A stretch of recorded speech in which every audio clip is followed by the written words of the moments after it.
It's hard to know where to start with this.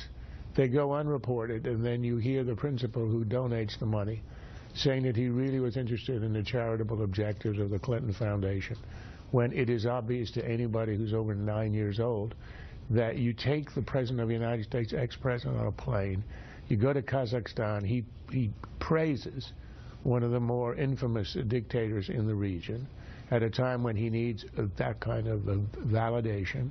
A few days later, this small company, which is sort of unknown, a shell company, gets a huge concession, and then there's a donation, and then there's a speech that he can pocket.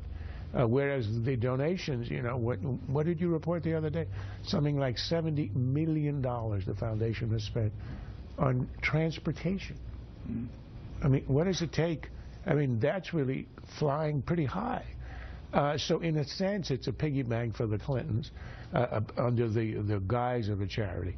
But what strikes me about all this is the unbelievable arrogance of the Clintons, who do this in the full expectations they're going to get away with it.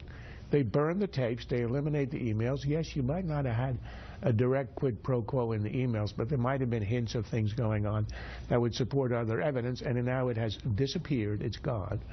And you do all this knowing you're walking the line.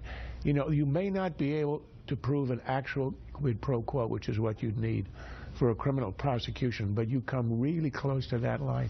But they think in the end they're going to get away with it. This comes out in April of this year, and by next year, you know what they're going to say? Old news. We have dealt with it. Which is